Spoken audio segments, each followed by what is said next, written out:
Lời đầu tiên, Sophie Bảo Trân xin kính chào quý vị đến với chương trình Luật pháp với luật sư Norman J. Homen.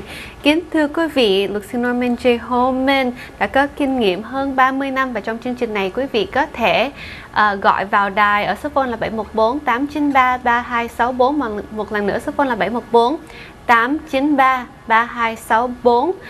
Quý vị có thể đặt những câu hỏi về những chuyên môn của luật sư như là bồi thường tai nạn lao động, đó là Workers' Comp, an sinh xã hội SSI cũng như là SSDI, đó là Social Security, và luật hình sự Criminal Law và luật thương tích cá nhân Personal Injury.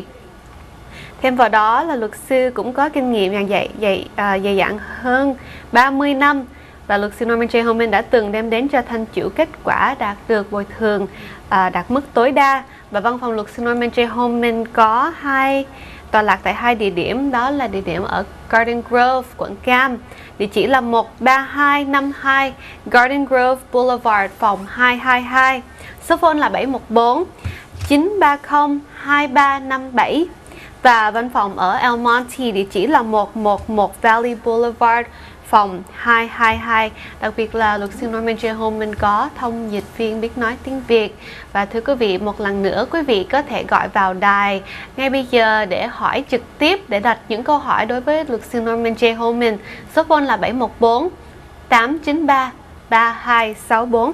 Và lời đầu tiên Bảo Trân xin gửi lời chào đến luật sư Norman J. Homen. Hello, how are you doing this Great to be here this evening. Thank you very much. Great, yeah, thank you for coming to Little Saigon TV today. Now, while waiting for the audience members to call in, you know, I realized that I've talked to you so much about the legal profession and what, you know, and the cases that you work on, but I never asked you why you do it. So I'd like to finally have a sit down today, and I think it's important for the audience to know, you know, if you really do care about your work, you know, or, you know, so. Vâng, thưa quý vị, trong lúc chờ đợi quý vị gọi vào đài ở số phone là 714 893 3264 để quý vị đặt câu hỏi với luật sư Norman J. Homen. Thì Bảo Trân hỏi luật sư Norman J. Homen rằng là hồi trước giờ Bảo Trân đã ngồi xuống nhiều lần với luật sư Norman J. Homen và hỏi rất là nhiều câu hỏi về pháp luật, nhưng mà chưa bao giờ Bảo Trân hỏi lý do vì sao luật sư đã chọn làm nghề này và ngành này. Thì bây giờ quý vị sẽ nghe câu hỏi. Alright. Well, I'm one of those attorneys actually enjoy what I do. I enjoy being an attorney. I enjoy the type of work I do. I've always had. I mean, I talk to other attorneys and they hate their job or whatever. I hear us all the time. But no, I really do. I sincerely enjoy it, and I do enjoy doing workers' comp and Social Security disability. And actually, just today I was teaching my staff on Social Security, and I was going, this is the law, this is how you get these clients benefits, and then I go, then this is how we make some money at the end of it. But my primary goal is obviously get the client, you know, their benefits, and to do the best I possibly can. I mean, you know, I really do believe that, you know, everybody has a right to whatever they can get. And I know certain cases, some don't work out the best. I mean, that happens, but I'll always fight for every percentage of disability, every 1 or 2% disability, even though it makes only a difference, $3,000 or $4,000, I'll fight for every piece. I mean, that's because I enjoy doing it. Vâng, thưa quý vị, luật sư Norman J. Homen trả lời rằng là thật sự là luật sư có sự đam mê về ngành này và rất là yêu thích công việc của mình. Ông đã từng nói chuyện với những luật sư khác và họ rất là ghét công việc của mình, nhưng mà nói riêng cá nhân của ông thì ông rất là mê, có sự đam mê trong công việc của mình. Ông thích cái ngành Workers' Comp, đó là ngành bồi thường tai nạn lao động, cũng như là giúp cho mọi người đạt được cái mức bồi thường tối đa cho những tiền phúc lợi cho những người tàn tật, và Social Security, SSI cũng như là SSDI, và ông cũng truyền lại những cái đam mê của ông cho với những người nhân viên. Và ông nói chung là ông rất là thích tranh chấp để lấy được cái quyền và phúc lợi cho thân chủ của ông ấy, và ông lúc nào cũng là bỏ hết công sức của mình vào để giúp cho thân chủ? Đó là câu trả lời của luật sư Norman J. Homen. Và một lần nữa, Bảo Trân mời quý vị gọi vào đài ở số phone là 714-893-3264 để đặt câu hỏi trực tiếp đối với luật sư Norman J. Homen. That's great. So now I know this is going to be a hard question, okay? Sure. But of all the laws that you practice, what is your favorite law? Actually, I love doing criminal defense. Really? Yes. We never talk about that. We never talk about it. The reason we don't really talk about that is that I don't like overcharging clients. And if this show goes everywhere. I mean, I think some of the shows even go out of the state. But I only practice in Orange County, and it's just not worth me talking a lot about myself and things. But if people have any questions about DUIs or whatever, they're more welcome to call in and talk about it. It's where I started at when I first was, before I even became an attorney, I worked for a criminal defense firm. And after I became an attorney, I worked for that criminal defense firm for 3 years, and so all I did was criminal defense. I loved it. I still like it. It just wasn't. I just couldn't develop a way of life for myself doing it. I mean, I don't want to get back talking about money, but you had to be, back then, you had to be one of the old boys. You had to be, when I was young, you had to be one of the attorneys that they refer the second conflict panel off. And you got money from the state, money from the state representing conflict cases. And I didn't want to do anything, some people do certain things, bad things to get clients in the door. I don't do that kind of thing. So I just fell into workers' comp, and I started doing it, and they became my second passion, and I did that. And honestly, I love doing Social Security too, just the Social Security disability cases. I love doing everything. I don't really have a really big thing where I just like one particular type of field. I like all three of the ones I specialize in. Vâng, thưa quý vị, Bảo Trân hỏi luật sư Norman J. Homen. Và trong khi mà Bảo Trân tạm dịch này thì Bảo Trân một lần nữa mời quý vị gọi vào đài ở số phone là 714-893-3264. Bảo Trân hỏi luật sư Norman J. Homen rằng là trong những cái chuyên môn về luật mà ông thi hành á, ông thường làm trong văn phòng, thì ông thích luật nào nhất? Thì ông nói là thật sự ra là ông thích luật hình sự. Và điều đó khiến cho Bảo Trân rất là ngạc nhiên, tại vì ít khi trong chương trình này chúng ta nói về luật hình sự. Ông nói rằng là lý do là vì chương trình này được phát khắp nơi trên Hoa Kỳ, đất Mỹ cũng như là thế giới, cho nên là ông chỉ nhận được những cái thanh chủ hình sự ở quận Cam thôi. Cho nên là ông thích nói chuyện về luật an sinh xã hội cũng như là luật bồi thường tai nạn trong lao động hơn, tại vì ông có thể nhận được những thanh chủ từ khắp mọi nơi. Nhưng mà nếu mà quý vị có những câu hỏi nào liên quan đến luật hình sự hay là DUI, đó là lái xe khi say rượu, thì quý vị vẫn có thể gọi vào đài ở số phone là 714-893-3264 để đặt câu hỏi. Và ông nói rằng là ông bắt đầu sự nghiệp của ông trước khi mà trở thành luật sư thì ông đã làm ở tổ hợp luật sư mà chuyên về luật hình sự rồi. Sau đó thì ông cũng tiếp tục làm về luật hình sự, và sau đó thì ông đã khám phá ra thêm ngành là bồi thường tai nạn trong lao động workers comp. Thêm vào đó ông cũng rất là thích làm việc với Social Security, giúp cho thân chủ nhận được những cái tiền an sinh xã hội.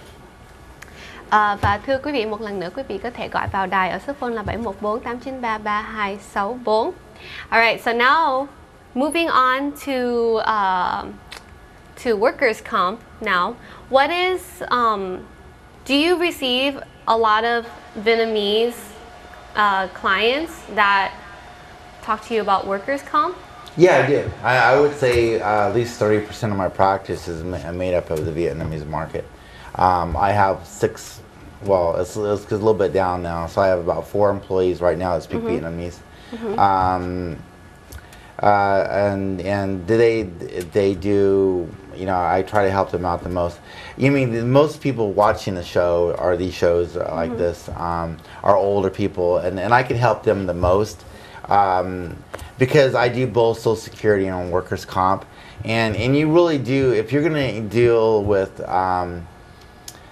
workers' comp and Social Security together, you really need to know both fields. You can make mistakes, especially in the settlement phase of the case, where you don't do the settlement agreement so that Social Security is not able to go back and get their disability benefits retroactively, or owe money back to Social Security, in other words, too.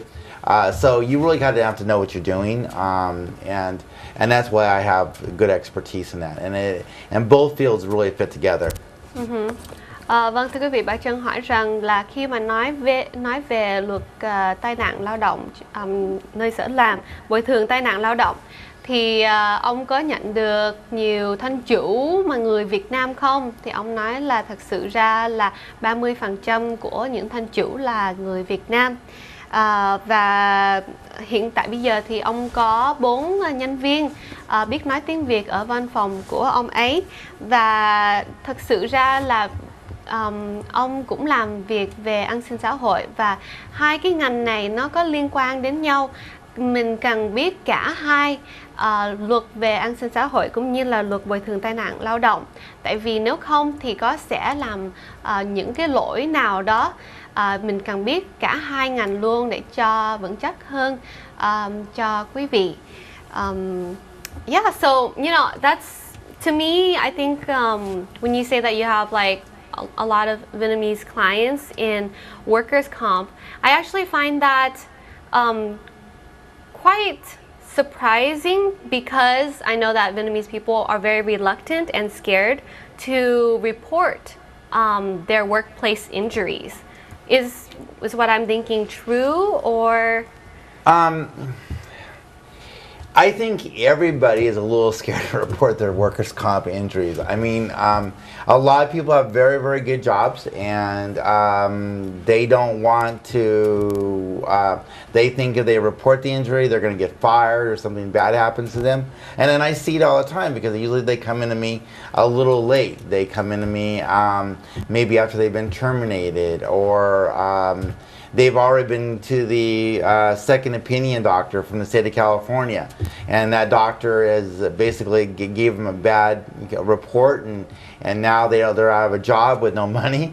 I mean, I see that a lot. I mean, because they basically think that they go along with the system, then the employer will protect them, or the insurance company will protect them if they just do like they're told to do. Unfortunately, that's not true. The insurance company only has one motive, and that is to pay you as less money as possible. And your employer only has one really motive, and that's either you go to work and you're able to work full duties, or they're going to get rid of you. I mean, and that's the way most employers are. Now, I'm not going to say every single employer there's probably maybe 10-20% of I've seen employers that actually work with you. I know the counties, I've seen really good results with the cities and counties. They try to keep their employees there. But private employers are really, really bad about trying to keep people around. If they're not 100%, they just want to get rid of you.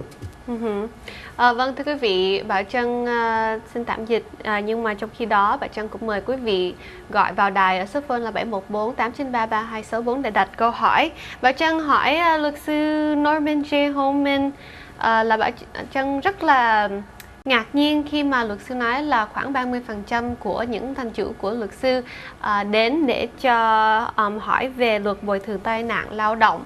Đó là vì Bảo Trân không biết vì sao, nhưng mà cảm thấy như là người Việt của chúng ta hay ngại về việc mà đi báo cáo những cái việc mà mình bị thương nơi lao động, nơi mà mình làm công việc, tại vì họ hay bị sợ là bị đuổi việc, bị sa thải vân vân.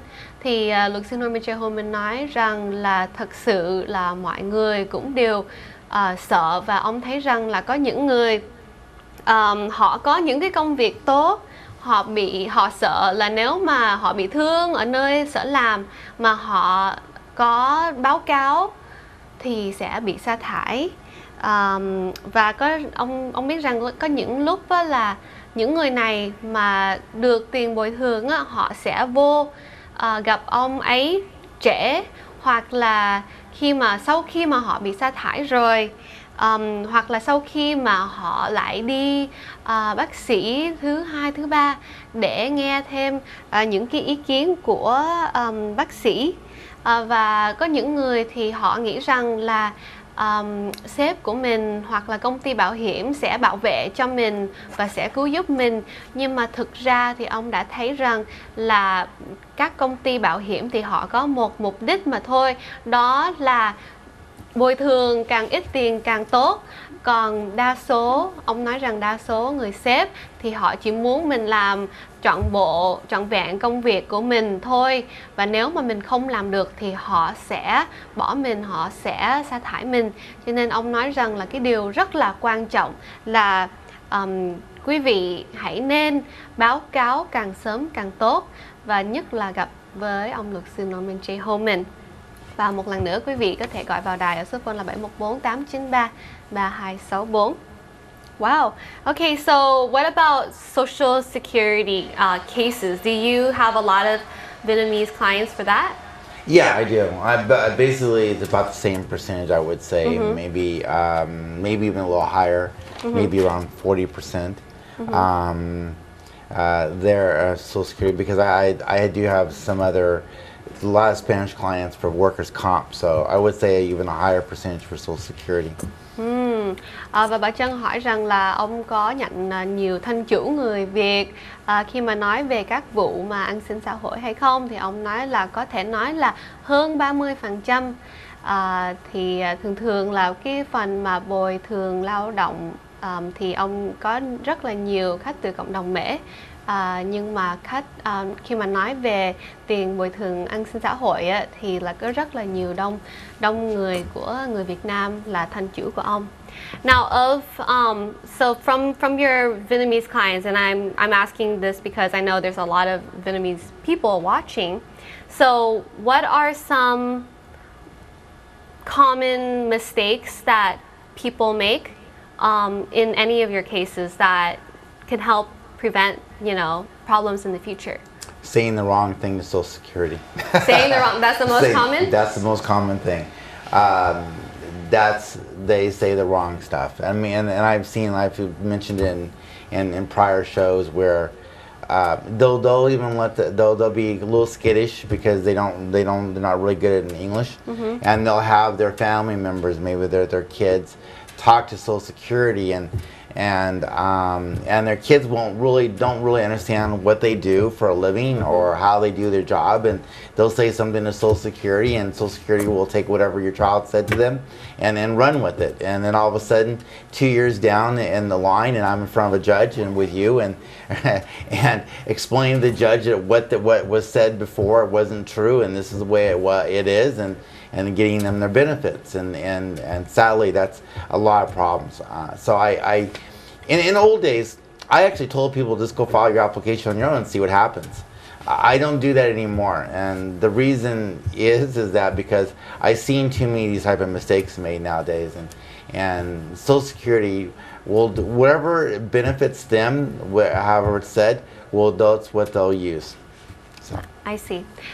Vâng, thưa quý vị, và bà Trân cũng hỏi là sẵn đây là cơ hội để những người trong cộng đồng Việt Nam có thể tìm hiểu thêm về luật pháp.